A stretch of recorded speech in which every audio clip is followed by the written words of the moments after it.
Okay, so it is my great pleasure to introduce Lucian Bebchuk. Now, for many of you, Lucian needs no introduction because it doesn't really matter which topic in corporate law or securities regulation you touch or want to know about. It's very likely that he's written about it. So it doesn't matter whether you think about debt or equity, competition for corporate charters. There's a chance that Lucian has either written about it or has actually done even empirical research on this. Now, Lucian is also known as somebody who has strong views on things. So he definitely has views on the charter competition. But I think the red thread that kind of runs through his corporate work is that he's a strong believer that in the US, shareholders, institutional shareholders, just don't have enough influence when it comes, compared to the board. So that's really been one theme. But today he's going to take a broader look, and he's actually going to look at the subject that Dan actually already introduced, modern capitalism and the debates around corporate capitalism and how that relates to corporate governance, the corporation, and how it's governed. And the title of the talk is Three Conceptions of Capitalism, and I'm extremely grateful and pleased to have Lucian present the 2022 Wallenberg lecture. Thank you very much, Lucian.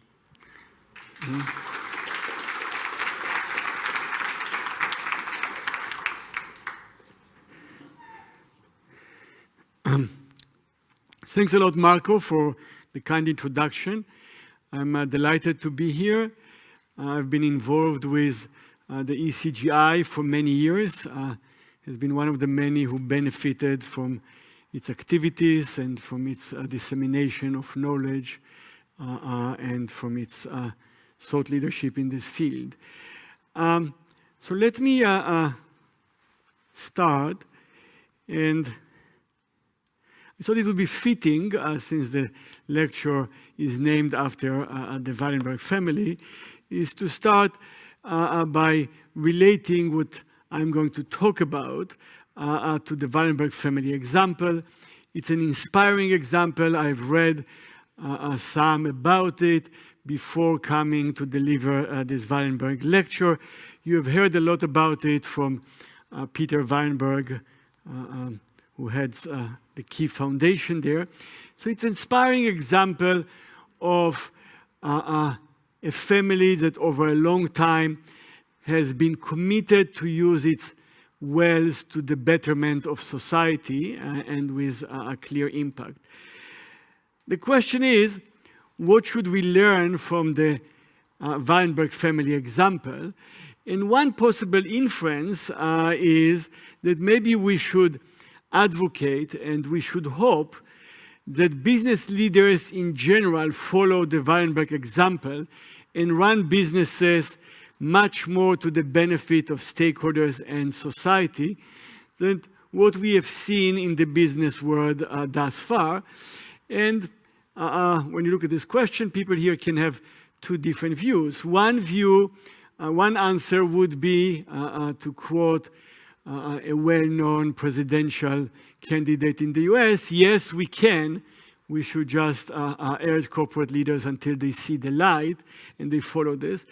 The answer that I will put on the table for you today is no, we cannot, no matter how inspiring this example is, that we cannot expect that by and large, with some exceptions, corporate leaders are going to follow this example and use their discretion in the way that the Wallenbergs have done.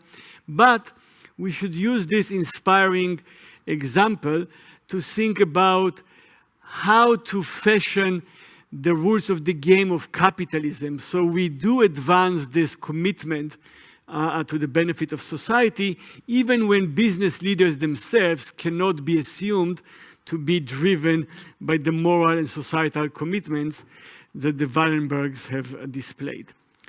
So my general question, and I know that many of you have been thinking about this, reading about this, is there is an ongoing and heated debate about how to make capitalism work better for society, for employees, for other stakeholders, for protecting the planet, which is a pressing issue nowadays. And in this connection, one question that has been debated is what guidance should we give to corporate leaders when they run their business? And I'll talk today about three kind of traditional, well-known alternative conceptions about this question. And I will suggest to you a number of questions that each of us should ask in choosing among those conceptions, which conception to follow. And I'll use this language to explain why I support one of the conception and reject others. So there are three rival conceptions. There are different variations and so forth, but those are conceptions that have had a lot of traction in public discourse and in politics and in scholarship over the last half a century. Friedmanesque capitalism, managerial stakeholderism, and democratic capitalism. Friedmanesque capitalism, named after Milton Friedman here at the top of the slide, as many of you know, it supports a vision of the world in which we have profit-maximizing firms operating alongside limited role government. An alternative view that has become increasingly influential over the last decade kind of expresses dissatisfaction with the Friedmanite paradigm. And it suggests to address the problems of society and stakeholders by encouraging and relying on corporate leaders to use their discretion to serve not only shareholders, but also stakeholders. And this is a view that has been increasingly endorsed by many corporate leaders. You have here on the slide on the right-hand side, Jamie Dimon, the head of the Business Roundtable, when it made its statement on corporate purpose that has received a lot of attention. In the middle, Klaus Schwab, the head of the World Economic Forum, that issued a couple of years ago the Stakeholder Capitalism Manifesto, and Martin Lipton, a leading, on the left, a leading holder of this view in the United States. And they all would like to rely on the discretion of business leaders to look after the interest of shareholders, of stakeholders, sorry. Now, there are two versions that in our work we try to distinguish, two versions of managerial stakeholderism. And let me go over them quickly. One is stakeholderism as a mere instrument for improving long-term shareholder wealth, and a pluralistic version in which all stakeholders are an independent end. So one version is what is often referred to as enlightened shareholder value. It reflects a kind of enlightened recognition of the fact that if you don't look after the stakeholders, this in the long term, if you mistreat your employees in the long term, it would hurt company profits and therefore long-term shareholder value. And under this view, which is in the United Kingdom Corporate Code, but it's all around this landscape, corporations should protect stakeholders if, when, and only to the extent that doing this would serve long-term value. Our argument has been that if you assume for a moment that corporate leaders seek to maximize long-term shareholder value, then in this case, this enlightened shareholder value is not operationally different than simply long-term shareholder value, because Milton Friedman himself would say if mistreating employees is bad for long-term profits, then surely you shouldn't do that. That would be crazy. Even if the only thing you care about is long-term profits. Now, there is a version that some people have been advancing, saying, look, we need this enlightened shareholder value because we are concerned that corporate managers are sometimes myopic. They don't give enough weight to long-term consequences. And many stakeholder-oriented actions have long-term effects. For example, treating your employees well will have long-term benefits. And to the extent that corporate leaders are myopic, they are going to underweigh those effects. And that's why we need to give them the message of enlightened shareholder value. We think that this doesn't really hold for two reasons. First of all, the reasons why people are concerned that we have myopic corporate managers is that they have incentives to focus on the short term, either driven by compensation, the fear of hedge fund activists, whatever. And as long as they have those short-term incentives, they are going to be myopic, regardless if you urge them to consider long-term effects. Urging them to look at the long term is not going to make a difference. And secondly, if you understand that the main problem is short-term incentives, then the way to address them is not to urge corporate leaders to pay attention to the long term. The best way of addressing this problem is to give corporate leaders incentives to focus on the long term, such as by using incentive pay that is tied to long-term shareholder value. An alternative version was, for example, incorporated in some constituency statutes that were adopted by some US states, gives an independent weight to the interest of different stakeholder groups and urges corporate leaders to look at the aggregate of interest and therefore sometimes to be willing to serve stakeholders even at the expense of shareholder interest. And that by definition could lead to operationally different instructions than a Friedmanesque guideline. So that's, by the way, not the version that is most used by proponents of stakeholderism.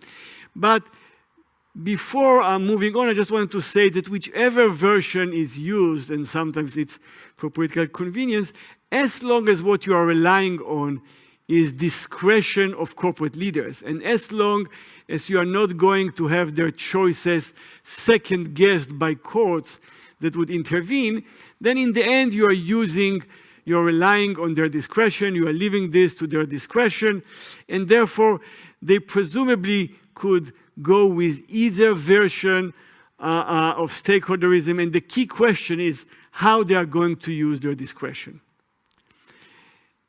A third conception, which is the one that my own view falls within this conception, is a conception that on the one hand is different from Friedmanesque capitalism because it's deeply concerned about the externalities that companies impose on the world. It's deeply concerned about the array of effects that companies have on their environment. But it's at the same time, it's skeptical that corporate leaders should be expected, that can be expected to serve stakeholders beyond what would serve shareholder value. And therefore, to make capitalism work for stakeholders and thus society, what they would like is to combine the traditional focus of corporations on shareholder value, not disrupting this, but to accompany this with a strong set of governmental regulations and policies that would constrain and incentivize companies. And those incentives to companies would lead the fact, together with the traditional way that corporations work, would lead to good outcomes. So an example would be, if you care about climate change, to use carbon taxes and subsidies, or to have labor protecting laws to protect employees. Okay, how should each of you, how should anyone make a choice between those different conceptions or variants thereof, or decide to which conception they are closest? I suggest to you that there are 4 questions that you should ask yourself. One question is, how well capitalism, and by this I mean laissez-faire capitalism. So this is a capitalism in the Milton Friedman sense of profit maximizing firms alongside long-term, alongside a limited role government. How well this is working for stakeholders. Milton Friedman, this is the picture of the people dancing on the slide at the top. He saw this is going to work well for everyone, or at least as well as is possible in this world. An alternative view is that it's not working well. That's what has driven the stakeholderism movement. Rebecca Henderson, in a nice articulation, said, "The world is on fire."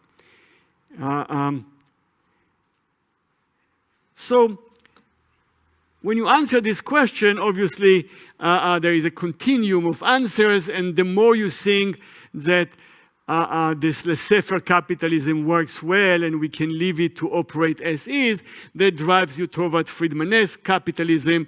The less well you think it works, it moves you either toward managerial stakeholderism or towards democratic capitalism. A second question is whether corporate leaders are exercising this discretion. We have a picture here of a board thinking about what step to take. So one view is that corporate leaders can be expected to be guided by the stipulated corporate purpose that society will communicate to them. The managerial stakeholders strongly hold this view. Milton Friedman, he didn't like the implications of this view, but if you read his famous essay, you see that he saw that if we tell corporate leaders to look after the stakeholders, if we say that that's acceptable corporate social responsibility, which he was very much rejecting, he saw that they will indeed go and do it. So they would go out and serve stakeholders big time.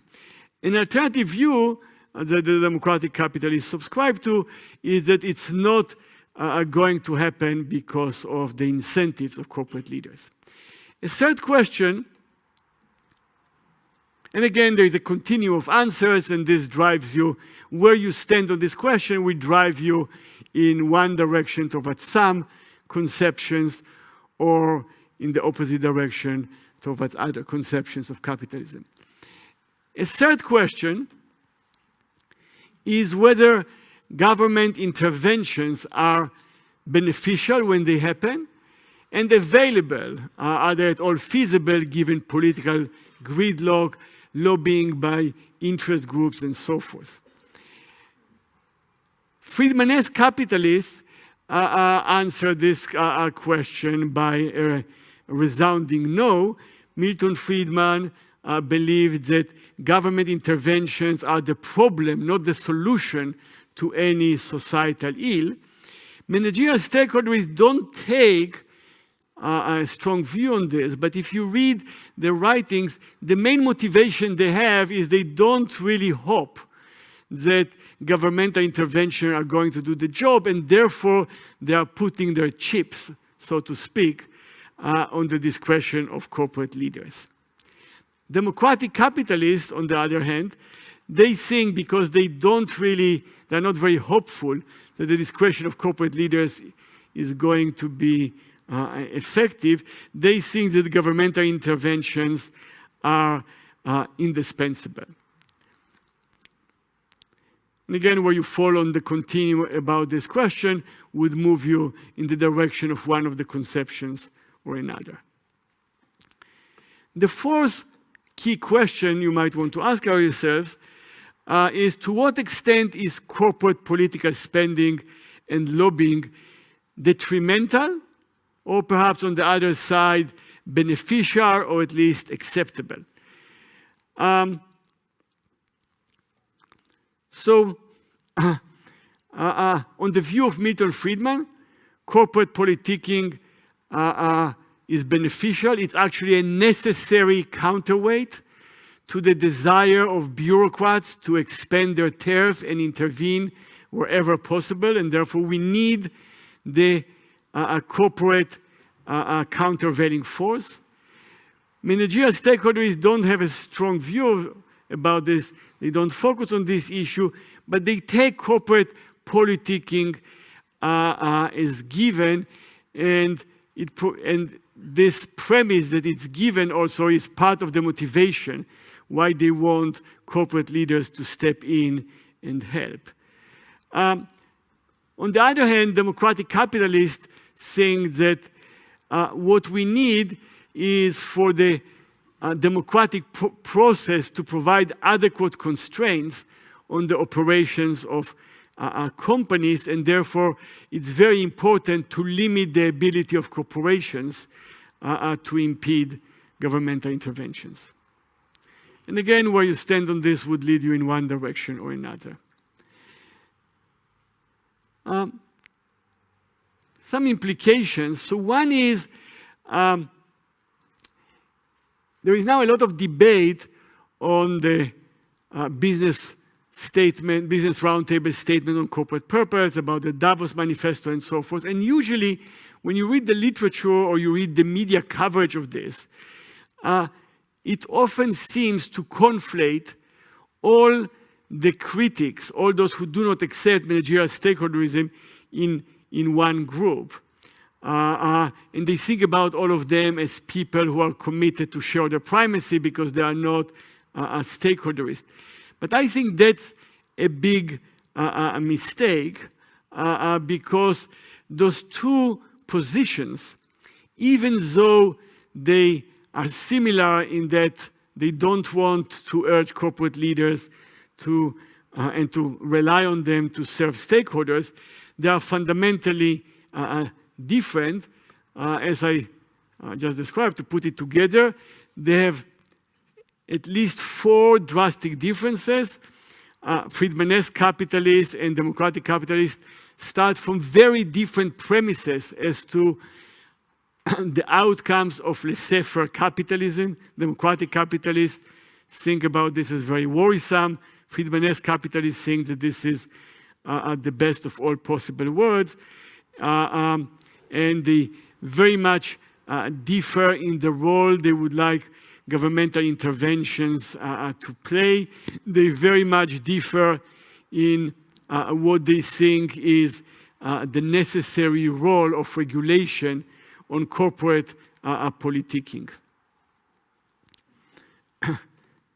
And the second point I wanted to make, and this is what I will turn to next, is if you are concerned about stakeholders, if you think that laissez-faire capitalism isn't working even close to a satisfactory fashion, then you have a choice between stakeholderism, which many people have been moving towards, and democratic capitalism. And let me move on to say why, in my own view, we should not listen to the siren song of stakeholderism, but rather rely on democratic capitalism.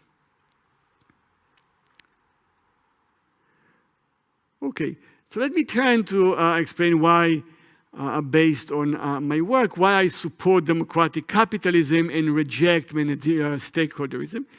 And what I'll say in the next several minutes is based on a long series of articles that co-authors and I have written in the last several years, starting with an article titled "The Illusory Promise of Stakeholder Governance." And I'll try, in the course of a few minutes, to summarize some of the key conclusions. So on a conceptual level, the key problem that we see is an incentive problem. That if you go over the incentives that corporate leaders have, and they have an array of factors that provide them incentives. They have compensation schemes, they have market for corporate control constraints, labor market constraints, product markets, and so forth. if you go systematically through this array of incentives, you have to conclude that corporate leaders have some substantial alignment with shareholders, not as much as some people would like. That's the well-known agency problem. But corporate leaders have very little alignment of interest with stakeholders. And therefore, you have to conclude that corporate leaders have incentives. Not only they don't have incentives to serve stakeholders, but they actually have incentives not to serve stakeholder interest beyond what would serve shareholder value. Now, there is, as anyone who looks at corporate documents or read the newspapers have noticed, there is a lot of stakeholder talk by business leaders and by corporations. There is definitely a great deal of stakeholder rhetorics, and the question is what one makes of it. And we have done, therefore, a significant number of empirical studies trying to look at corporate action and how it compares with corporate rhetoric. And all those papers are available on my homepage if anyone is interested. And what we have found in one study after another is that the current stakeholderist talk is mostly for show. It's not matched by corporate action. So starting with the first paper, we surveyed a large number of corporations that signed the Business Roundtable, and we found out that almost all of them did not have the decision by the CEO to endorse, to sign the Business Roundtable statement. It wasn't ratified by the board either before or ex post. And the clear interpretation to us was not that this was a governance failure, but rather that this was a reflection of the fact that the CEOs did not think that this was a meaningful commitment. They viewed it more as a public relations move. And indeed, when we then went on to look at what happened in the signatory Business Roundtable companies, and we looked at over 140 such companies, and we tracked all the communications over the next several years, we saw, one, that almost all of them retained to this date corporate governance guidelines that express a commitment to shareholder primacy, that they all left director compensation, again, to this date, and director compensation is perhaps the clearest signal that the company sends to the board as to what the company wants the board to pay most attention to. So director compensation is linked substantially to stock price, and it has no connection in any of those companies to stakeholder metric.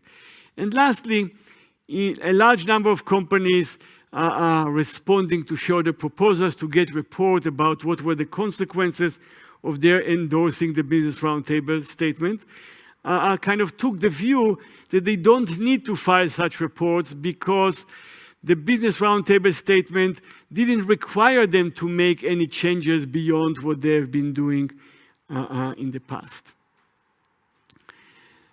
We then also looked at a large number of acquisitions that took place over the last 2 decades in states, in companies that are governed by the rules of those states in the United States that have a constituency statute. They were mentioned in this conference yesterday. Those constituency statutes are kind of the best word, the word that stakeholderists envision. Those are statutes that call on corporate leaders, especially in the context of an acquisition, to look after the interests of employees, communities, and so forth and so on. And they were passed with the support of unions at the time. And then we found, when we went into the documents that reflected what happened in those transactions, we saw that corporate leaders generally use their bargaining power only to obtain benefits for their shareholders, and often also to themselves through secure jobs or through substantial monetary payoffs. But you can't find, even though, again, we were able to document this, even though there was substantial risk to stakeholders as a result of the transaction, reduced labor force and so forth, there were no deal protections for the interest of employees or other stakeholders. We did the same thing for all the transactions that took place during the pandemic period. The pandemic period was bad in almost all respects, except it was a very good period for those of you who practice corporate law for M&A transactions. So there was a massive number of transactions, and we saw that this was a good setting to study this issue because this was a period right after the Business Roundtable statement, right after the Davos Manifesto. It was also a period in which stakeholders were viewed as especially vulnerable, employees, communities, and the like.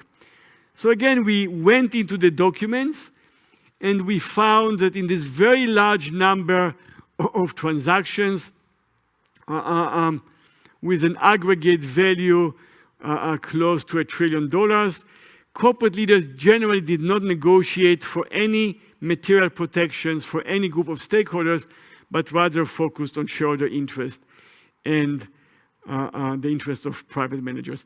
Actually, the Twitter acquisition by Musk, which happened recently, and a person chatted with me about it yesterday, we did a case study about this particular acquisition because we saw that this provides a vivid example of this point that we are trying to press, because Twitter was a company that for many years has engaged with a great deal of stakeholder rhetoric. It had this fond label for its employees. They were called the TWIPs. And the company has expressed again and again its commitment to look after the interest of the TWIPs. It had strong commitments to other values, to the type of discourse they are trying to advance and so forth. However, when negotiating the deal with Musk, and in order to get the massive premium to the shareholders and some significant private benefits to the corporate leaders themselves, we argue that the corporate leaders, and here we're not blaming Musk. Musk was maximizing his own interests. We are blaming the corporate leaders for acting in a way that was so starkly different from their own rhetoric over so many years, from the commitments they have themselves expressed. We claim that they, as it were, pushed the stakeholders under the bus. Within several months, 75% of the TWIPs were out of a job, and many of them even mistreated in ways that were unnecessary. And all of this is something that we explain could have been dealt with when negotiating the deal, but was not.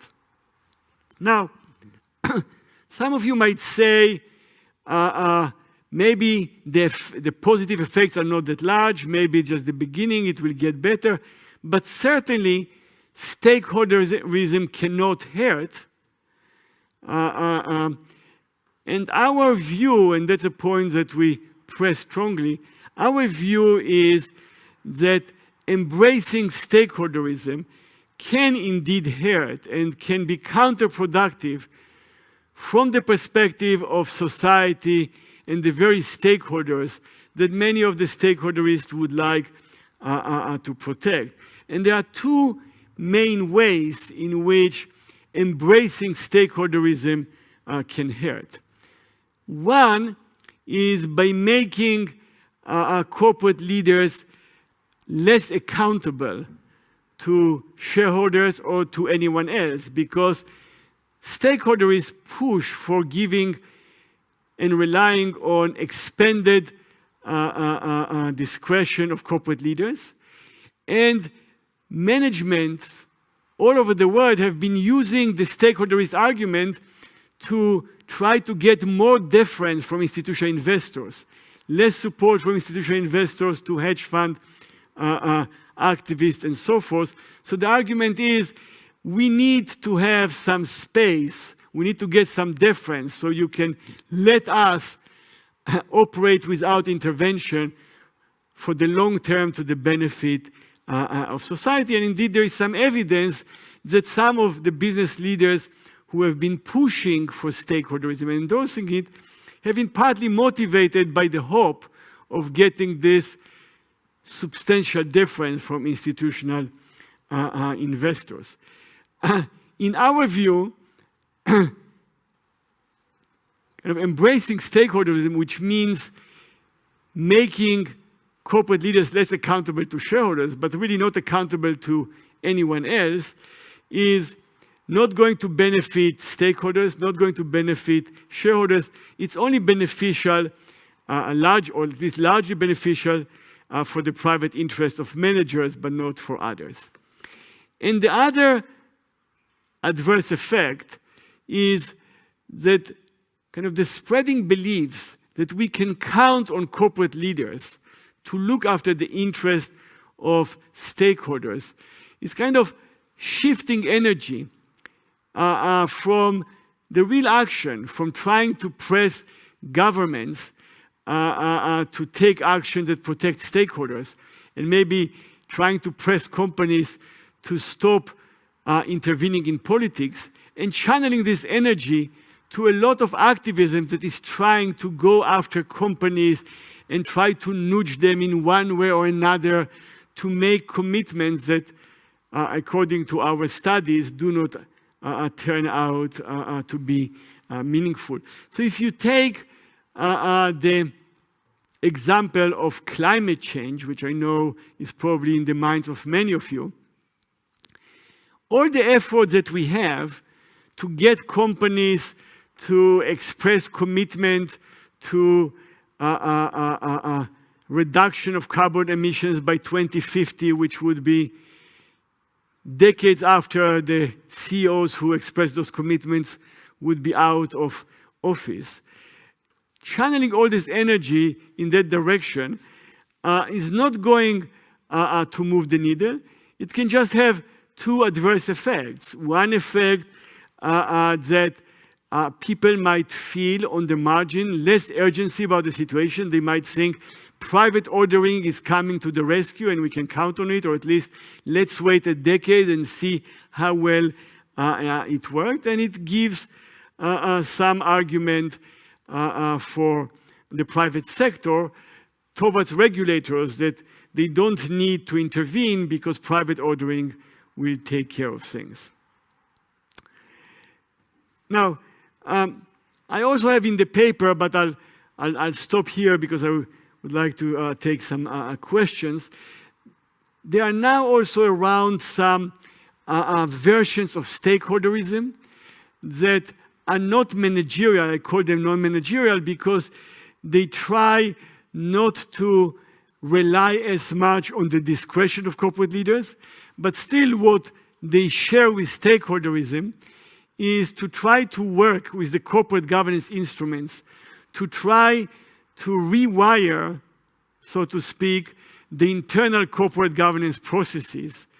And for reasons that the paper will explain, none of them can really make significant difference in the effects of stakeholderism. And in the end, society would be best and stakeholders would be best if we leave the internal governance processes as they have worked well as the engine of, as the economic engine of our world for a long time, but just face companies through governmental reforms with the cost of the externalities they impose, and this way make capitalism work best for society.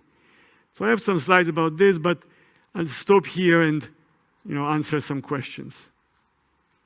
Right. Thank you very much, Lucian. Yeah. Now, yes. No, please. So we have, before we go to the questions from the floor. I thought we'll have the questions, that's why I stopped. So we'll have the questions now, then Genevieve, and then that was the schedule we had. I think let's have the discussion first and then the questions. No? I think what I was planning to get some of this with the questions. We'll take 2 questions and then we turn to the discussant, okay? So, yes, please, Colin.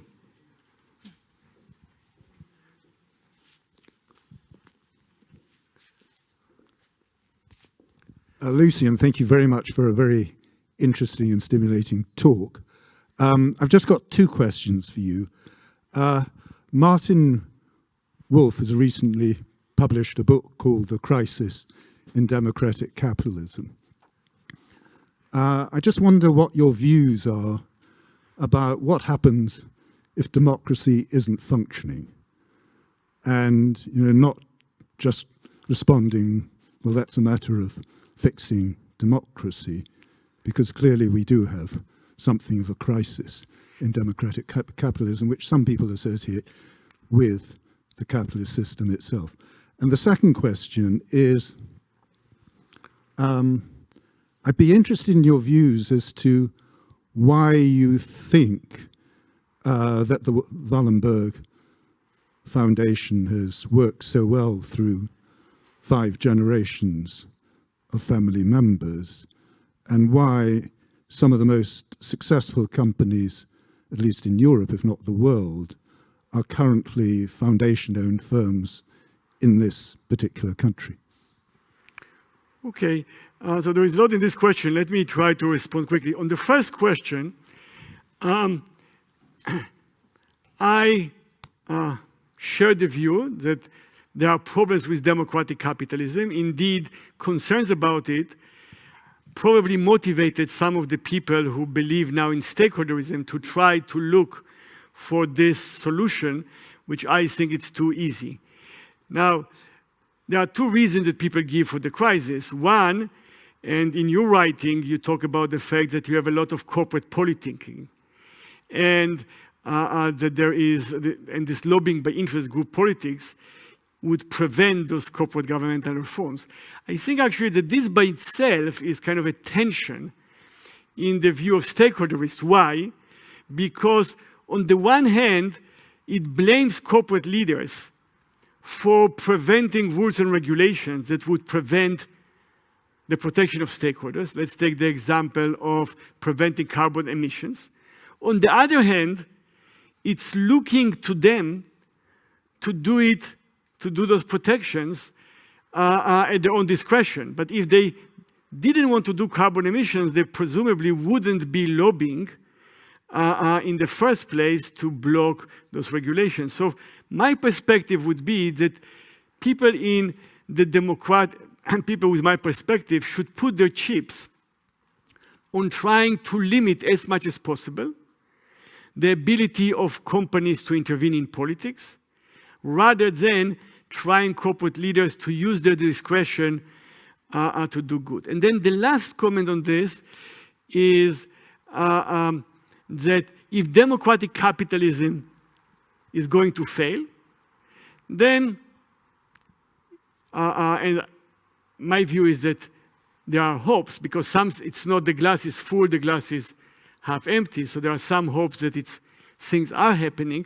But my view would be that at least with respect to climate, we are doomed. If we are not going to have carbon taxes, subsidies for carbon reducing activities and so forth, I think the problems are not going to be solved. I think that if we are going to rely on net zero pledges by corporate leaders, it's not going to move the needle. And that the only game in town, as it were, is strong governmental actions, and anything that distracts us from this is counterproductive. Now, I'm also hopeful that with sufficient energy in that direction, it can work. In the United States, for example, there was a legislative change in the last 2 years. In Europe, there are some movements. But I think that's the only game in town. And if it's failed, then maybe one should say, God help us all. I have an answer to the Wallenberg, but maybe I should return to it when I have another opportunity. Yeah, we should give the floor to Elizabeth. because she should lead off the second part of the discussion. So the discussant of the lecture is Elizabeth Pollman, who's a professor from Penn of law, and she's actually a previous winner of the paper prize for a paper called The Corporate Governance Machine. So Elizabeth, the floor's yours to comment on Lucian, and then we'll continue the discussion. Thank you very much. Thank you so much. Thank you, Marco. Thank you, ECGI. I want to take a moment and really appreciate all the people in the room who have done so much to make this possible. Of course, ECGI and the sponsors, the Wallenberg family and foundation, but also the Copenhagen Business School and Steen Thompson. You know, I've been around the world to many conferences in business and law, and I have never ever been in a conference room where they light candles and put fresh flowers on every room. I truly feel the Danish hospitality and warmth. It's so appreciated, and it's just so wonderful to be here with you all. Well, thank you. Yeah, and thank you. And I'm quite in a pickle because, of course, this Wallenberg lecture is quite something to discuss. And I will start by giving a quick summary of the claims. There was so much there, so I want to highlight a few key points that Professor Lucian Bebchuk asserted. So he says, first, he is providing a framework for thinking about and evaluating and comparing alternative conceptions of capitalism. And he gave us 3 buckets. First, there's the Friedman bucket of capitalism. Next, there's the managerial stakeholderists, and those come in different varieties, instrumental, pluralistic, and you can compare or contrast the non-managerial stakeholderists, which some would actually phrase quite differently, I would say. And then there is the democratic capitalists, and that is the group that Lucian argues for and says that a couple key points of this is that the democratic capitalists have deep concerns about corporate externalities, but they're skeptical that corporate leaders would be expected to serve those stakeholders beyond what would serve shareholder value. And further, that a key point is that in contrast to the Friedman-esque capitalists, the democratic capitalists support adopting external laws, regulations, and so on. And further, he poses 4 guiding questions to help people evaluate where they might fall in these 3 camps. First, how well is capitalism working? And he says democratic capitalists would answer, not well. Second, can corporate leaders be expected to protect stakeholders? No, incentive problems. Third, are government interventions beneficial and available? Democratic capitalists would say, yes, indispensable. And fourth, to what extent should corporate lobbying be expected to be beneficial? Democratic capitalists would say, not beneficial. So he concludes that the promise of stakeholderism is illusory, and instead of attempting to rewire internal corporate governance, those concerned about stakeholders should focus on protecting them through adopting external rules and regulations. I hope I did a sufficient job summarizing the claims. So I'll say a few things. First, congratulations. This is the Wallenberg Lecture, and it has gone to somebody who richly deserves recognition for being one of the most brilliant, influential, and prolific people of our time in our field. There's just no question. You can look at the, in academia, everybody wants to measure things. So people look at the citations to academic work. The misspellings of Professor Lucian Bebchuk's name get more citations than most scholars ever see. In fact, it's so endogenous, in a sense, what Lucian says, that what he says is so influential, in a sense, it makes the world what it is. And so I think, thinking back to the dinner that we had after the conference yesterday and Herman's remarks about the bubbles that we create and the purpose of a conference like this and what ECGI does, bringing people together. Our purposes are communications and connections and intellectual ideas that matter to the world.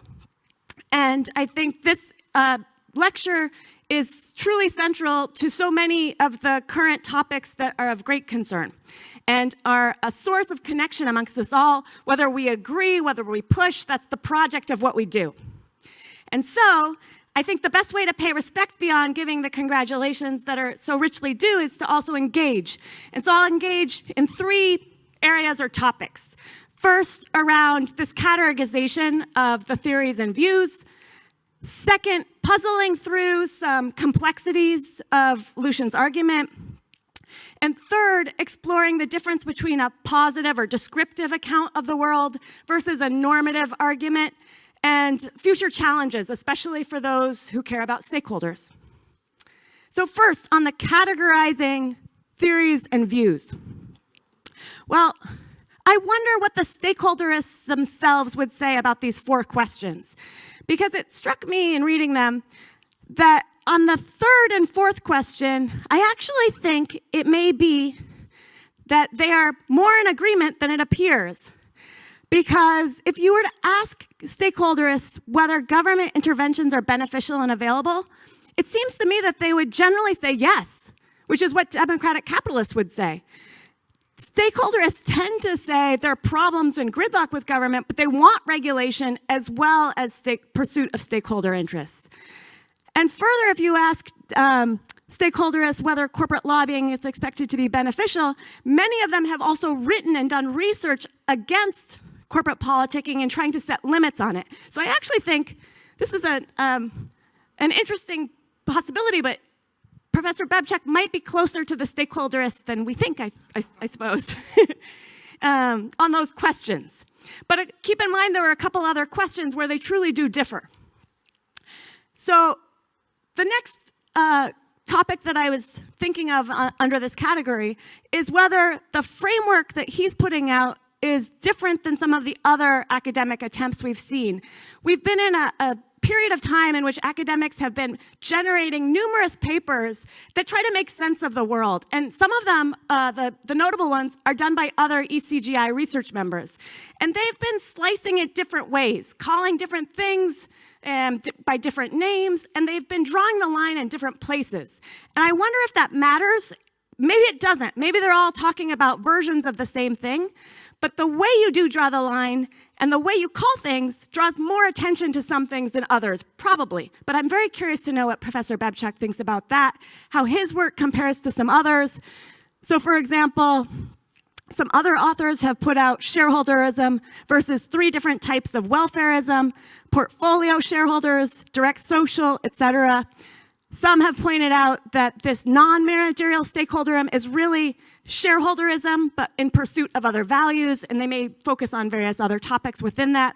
So the question is really, does it matter how we're slicing it? And what is this truly drawing attention to in this shaping of democratic capitalism? And here's where I think I really would put the focus on the categorizing is, can we understand Friedman-esque capitalists and democratic capitalists as 2 different versions of shareholder primacy? Maybe democratic capitalism is shareholder primacy that supports regulation, that takes a different stance on the role of government, and that's what it truly comes down to. I wonder if that's a fair way of putting it. And how might we understand this move to democratic capitalism? Is it a relabeling of shareholder primacy? If so, why? I'm a Generation X American, so I like democracy and I like capitalism. So if you tell me democratic capitalism, it sounds good to me. I like it. It's great branding. And if you were to ask me about shareholder primacy, well, that's been coming under attack these days. And we've had a number of great debates, including Colin and Lucian in recent years, that have highlighted that. And they often put it in terms of stakeholder versus shareholder. So this new term, democratic capitalism, I wonder about the move that it's making. So that's this first bucket of comments or discussion that I would have is about the categories. I am a lawyer, too. So the next bit is about puzzling through these complexities. There's so much richness to the lecture that we just heard. There's so much more that many of us could explore in future work, do extensions, really dig down to understand how the world works. For example, one assertion is that corporate politicking is detrimental because it weakens the democracy's ability to constrain and regulate corporate behavior. I agree. And I wonder, how do we get out of the status quo in the existing system that has that? Especially in the US, for example, which involves corporate political activity, politicians who benefit from that, and courts that are expanding First Amendment doctrine. This is an important aspect of understanding what the US is doing, for example, on ESG-related matters. Because in the US, we really aren't converging with the European approach in many ways. And to the extent that we see, for example, a climate risk disclosure proposed rule come out of the SEC, that's under attack and potentially being challenged, and it may not be determined to meet constitutional scrutiny. So to the extent that we're relying on an argument that we need regulation, well, we may get some regulation, but it could still even be struck down under US law. And part of that is interpretations of courts, but it's also the whole machine of it. The political activity and the politicians, et cetera. It's not in the interest of the people that are in the power to change it, to limit it. So how do you get there? Another complexity is this difficult dynamic of what is the relationship between government and business. Professor Bebchuk says, acceptance of stakeholderism raises illusory hopes that corporate leaders would protect stakeholders on their own. This could substantially chill or impede efforts to obtain regulatory reforms that could produce real benefits for stakeholders. That's one possibility. That might be right. But I could also imagine a possibility that's the exact opposite. It could be that acceptance or the rise of stakeholderism that we see is actually what's helping to create an environment for pro-stakeholder regulation. So many of us in the academy have been puzzling for years over what we're seeing and what to make of it. Is it significant? Is it a paradigm shift? What do corporate leaders mean when they say things? Why do we see the rise of interest in certain things like investing under sustainability labels or ESG labels, all sorts of things that we see in the world? It seems like something is a little bit different than the past bunch of years. Is that impeding government doing some regulation, or is it creating an environment in which we see the sorts of things that we are seeing as far as legal developments? That's really hard to know what direction that runs in. And that's actually quite important to understanding where you want to take a position on this. Okay, so that brings us to the third set of comments in conclusion. So when I think about academic arguments, I often think about them as potentially making a descriptive or positive claim about how the world is, or potentially a claim about what should be, a normative claim. And sometimes people are making both claims. They're describing the world, and they're saying what they think should be. And here, I think democratic capitalism likely reflects a large amount of agreement as a descriptive matter, and I'd say in some or many places. Today we've heard a wonderful lecture by Dan Puchnak as well, giving a different perspective from Asia, and I think it's important to acknowledge that when we talk about these things, it may vary around the world.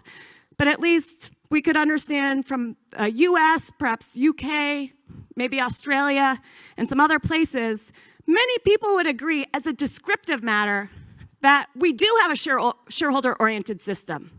We have a shareholder-oriented system that has law and institutions and culture that orient the system towards shareholders. That's why it really matters what they do in the world with that power.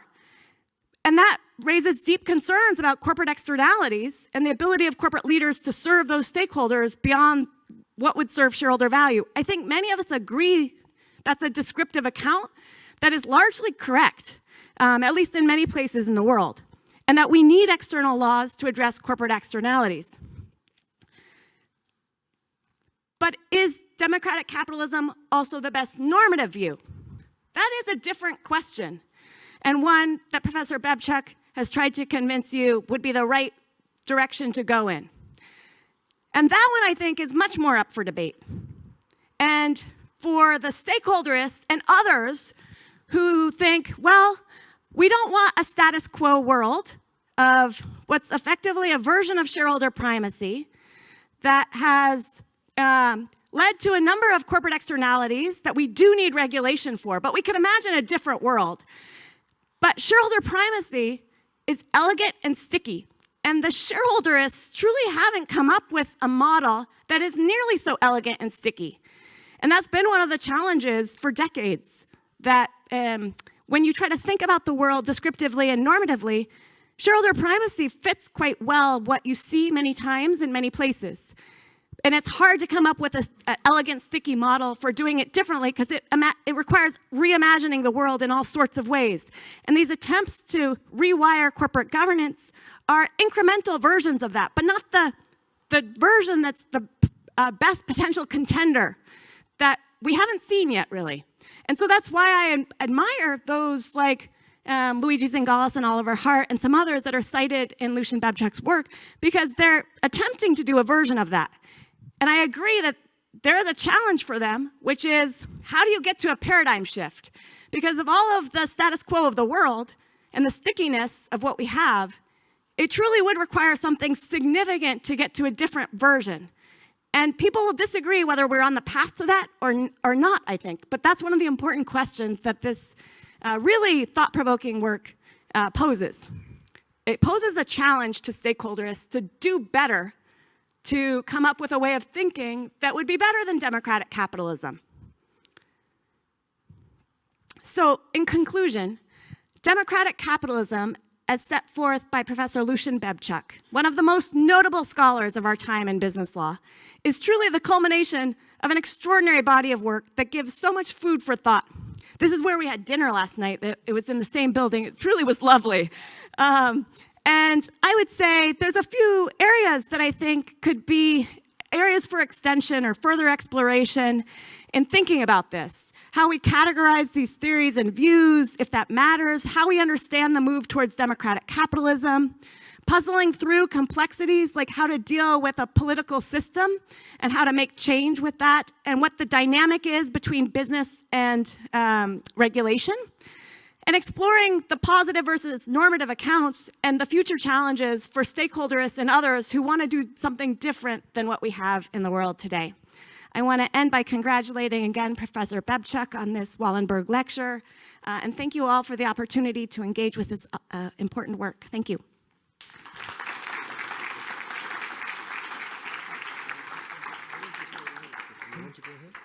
Yeah, sure.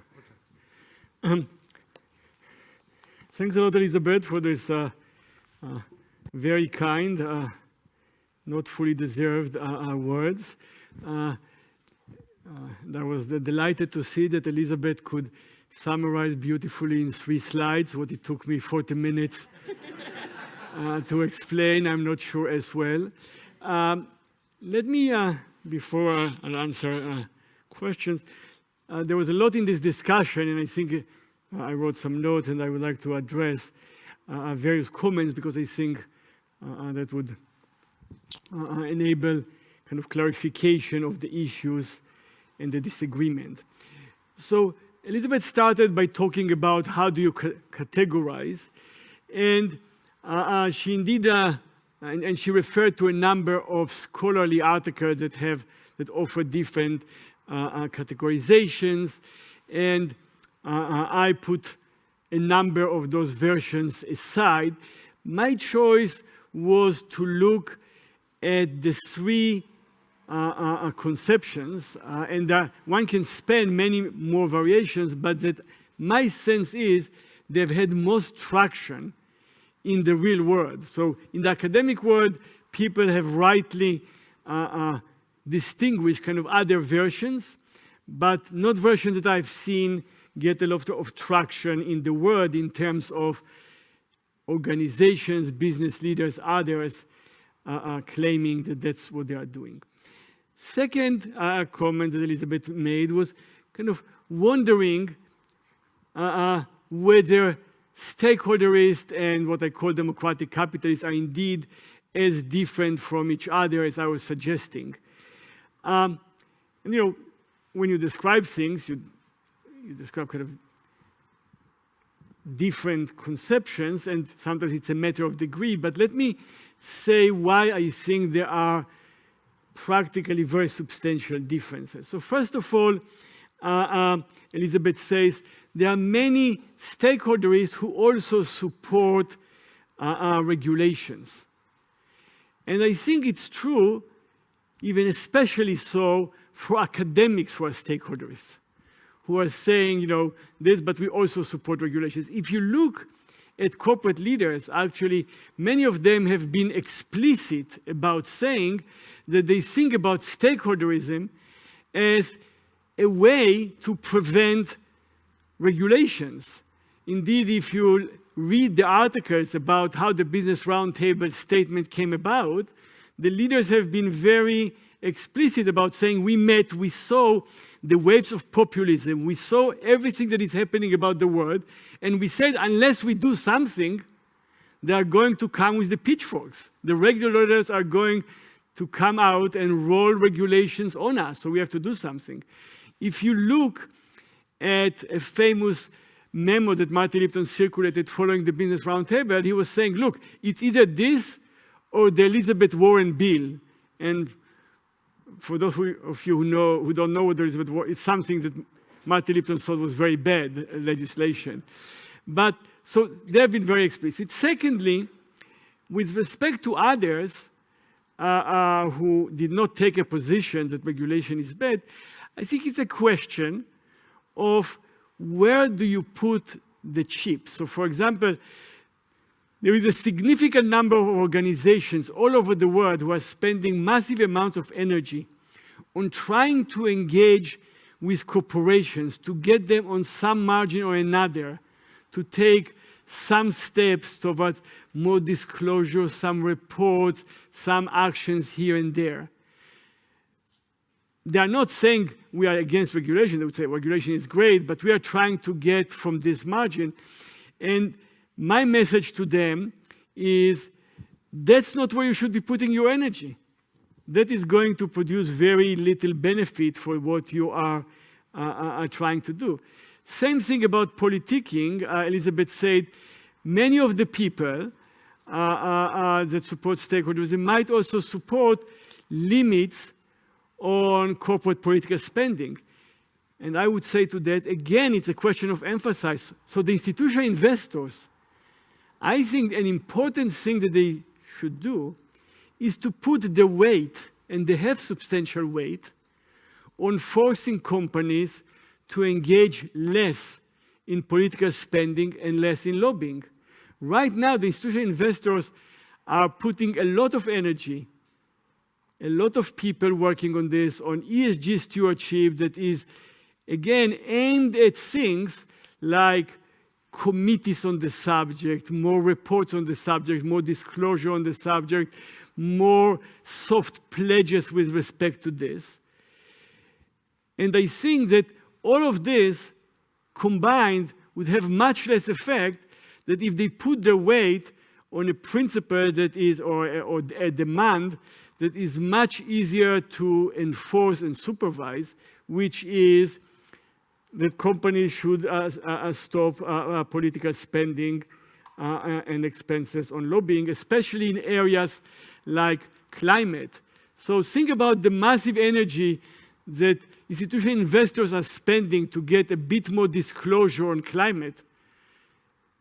It would be 100 times better return for them to demand that companies stop lobbying or taking any position against climate regulation. Next comment, and that I wrote down, Elizabeth is making. So Elizabeth was saying, look, it might be, I was conjecturing and suggesting to you that my concern is that if we embrace stakeholderism, people will have illusory expectations, and that would chill political reforms. And Elizabeth is saying, look, it might work in the opposite direction because people will kind of concede that we have a problem. It might make reforms more acceptable. That's why I said those are questions that each of us should form their own empirical judgment. There isn't a mathematical proof here. I wasn't suggesting that the answer, I was suggesting this is my own judgment, and people might reach a different judgment. And let me just give one example why in this particular context of climate, why I think my hypothesis about how politics are affected might be more valid, but it's again a matter of belief. If you take climate, when companies adopt net zero pledges for 2050, I think that the progress in terms of accepting that there is a problem is not that big. Everybody knows that there is a problem.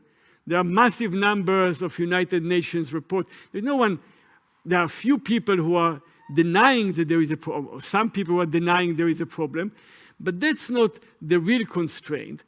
So I think that the amount we gain from companies conceding that there is a problem is not that large. But what we are losing is that when John Kerry stood up in the Glasgow Climate Conference 2 years ago and he said, the private sector has a big role and it seems like it's playing it. I think that's very costly to the atmosphere in this conference. I think that the conversation between regulators and companies goes like that. The companies are not saying, look, there is no problem of climate. The corporations are saying regulation is costly, it may backfire. Let private ordering do its magic for the next 10, 15 years. So that's my own, but people should form their judgment, and I was just suggesting what your choice should depend on. And the last comment, there are a lot of other rich and interesting ideas there that I wrote down, but the last thing that I wanted to react to, so Elizabeth was saying, look, actually one thing that I definitely want to say is, one in the categorization, Elizabeth was saying, look, maybe Friedmanesque capitalism and democratic capitalism, they are both shareholder primacy. And I think in some sense you can say this because both of them subscribe to the traditional corporate governance model. But I think labeling them shareholder primacy does kind of disservice to the democratic capitalism camp. And that's actually a label that the stakeholderists usually attach, because calling it shareholder primacy gives a sense that this is all about the shareholders. Like, you are there to try to make money for the shareholders. And I personally, I'm interested in making capitalism work best for society. So if somebody came and told me, you know, stakeholderism or this or that version of non-managerial would work better, the shareholders would be poorer, but society would be greater, I would say, yes, I'm not here to work for shareholders making higher returns. So calling it shareholder primacy is kind of conveying an impression that I think is not a good label for democratic capitalism, because democratic capitalism is about making capitalism working for society, but by letting companies operate in a way that has proved to work well, but within a very strong set of constraints imposed by democracy that would make this work for society. And the last thing about redefining stakeholderism. So stakeholderism might have been around just for a limited time. And Elizabeth was saying it's work in progress. And people might find kind of a better mechanism. And on this, I would say it's possible. But thus far, I think that the way in which stakeholderism has been implemented by the people who really push forward the stakeholderist banner and are marching under it is that if you look at all the companies that signed the Business Roundtable statement, the companies that come to the Davos and so forth, once they started marching under the stakeholder banner, what we have is really shareholder primacy in action, but under a label that doesn't help the stakeholders, but kind of provides corporate leaders with somewhat more insulation from market forces and with perhaps some intended insulation from regulation. And I think that's not a good deal for society. Let me stop there. I think we have room for one or two more questions, Elaine. Yes? Herman. Yes, it's coming. I'm going to start with a comment. I'm Herman Daams, I'm chairman of the ECGI, and I'm going to start with a comment. I find it very difficult to think in categories because in the real world, everything is a mixture. And that's one of the things that we have heard this morning. If you hear about how capitalistic systems work in Japan, how they work in Singapore, how they work in Korea, how they work in Germany, how they work in the UK, how they work in France, it's all very different. And so a lot of different categories, and it's going to be very difficult to sort out single things there. But I have basically 3 questions for you. One of the things that I miss in the way you describe the systems is the role of reputation. So if you have in a system where you would work under stakeholder capitalism, and as a management team you would do something that would be very negative for a stakeholder group, you might say, I don't care because it doesn't affect my returns. But it will affect your reputation as a manager, but it will affect the reputation of the company, and it will have an immediate impact on the share price of the company.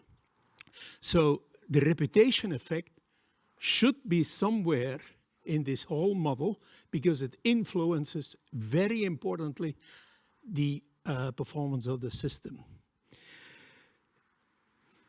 Second question that I have is somehow I miss in your presentation the notion of speed and time.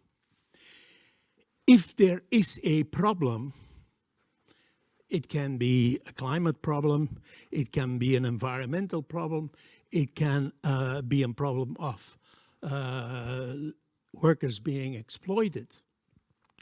Before that problem is taken up by your democratic system, that can take a very, very, very long time. And so one of the reasons why I think it is not desirable to think in categories, but to think in mixed forms, is that if you have a responsible management team that thinks about the impact on certain stakeholders, if they first have to wait until something happens in democratic society, we're probably 3 years, 4 years further away. So I would really think that you need that combination in order to gain time and speed. And then third, and that's a part of the literature, but I'm a very old man, so I read the whole old literature. There is this beautiful literature on the failure of government, on the failure of regulation, on the capture of regulation. That's completely missing here. And that is important because a lot of this kind of regulations and a lot of roles that government is supposed to play under democratic capitalism is not represented here. And if we see something, and I think that's where you were referring to earlier on, if we see in Europe, and I think, I'm sorry to say, in the US, the painful way for governments to come to any kind of a policy is really disturbing. Thank you very much. Thanks a lot. There is a lot in it. So let me respond quickly to your 3 questions. On the first question, on the reputation effect, and in the paper I'll discuss this. There are 2 types of reputational effects. I think one which was in the example you gave, is that this is reputational effect that affects in turn also the profits and the returns. So let's suppose that you are behaving in a way that is quote unquote bad, and that affects your customers, might lead even to a boycott and so forth. For this, you don't need stakeholders. Even Milton Friedman, narrow-minded and profit-focused as he was, he would say, look, your customers, if you are doing this and you are losing business with customers, I think the customers are crazy that they care about this, I personally, but the customer is king. If the way for you to maximize profits is to engage in all kinds of progressive practices, do it, no question about it. There is another reputational channel, which is, I was focusing on the incentive of corporate leaders. And some people might say, well, so the first one goes through the long-term value, and that's back to Friedman. The second one says, sometimes they will try to look for shareholder interest beyond even when it hurts shareholder value, because they care about their reputation in society, how their kid is going to be treated in school. This is an example that somebody gave me, and so forth and so on. There are going to be some soft cultural norms that are going to have an effect on them. And I think that's true for things that are very salient and clear. But when I look at the data, you could have said it about those, 100 transactions in the COVID area, 200 transactions in the other, hundreds of transactions, you don't see it. So I think that it's true that it can have an effect on things that would lead, that are sufficiently salient, sufficiently known, that would lead to social sanctions, personal sanctions against the corporate leaders. But I think most of what we care is not there. Second comment that you said, and I agree in part and disagree in part, you were saying, look, it might take a long time for the government cavalry to get here. And in the meantime, wouldn't it be nice if corporate leaders will do something? And I agree with you, would be nice. Colin and I had a debate 3 years ago, and he asked me, look, if some corporate leaders calls you and says, the government is not doing anything to protect my employees, are you shareholder primacy person as you are? Are you objecting if if it will lead to reduction in profits? Would you mind if I treat my employees well? I would say, from my personal motivation, sure, I would say yes. Sure, do it. But as a policy analyst of the system, I just don't think that this is going to move the needle a great deal. That the incentive forces are sufficiently strong, and we have a whole system that is there for companies to work well, and we have a whole incentive system for that. And therefore, I think that when the government is not going to do anything for carbon emissions, and some personal initiative might be helpful on the margin, I certainly won't object to it, but I'm saying we shouldn't really have a lot of hope in this as an analytical matter. And the third is the failure of government. And I agree with you, there is a lot of literature and there is a lot of recognition. And that's probably what gave a lot of impetus to the stakeholderism movement, this recognition. But the question is whether, if you accept that there is a problem, do you try to fix it? Or do you say that we have a problem here, so let's go to stakeholderism and maybe this would help? And for me, because I don't think theoretically that it has a lot of hope, and empirically I don't find it, I think that this is what we call an illusory promise. So therefore, when there is governmental failure, it's a problem. If we are not, and this goes to Colin's question earlier, if governments are not going to do anything about climate change, the world will probably be in big trouble. But does that mean that leads me to put my effort in trying to get on the margin more companies to make some more disclosure or to make some pledge about what will happen in 2050? No, I think makes me think people need to work harder to get governmental interventions.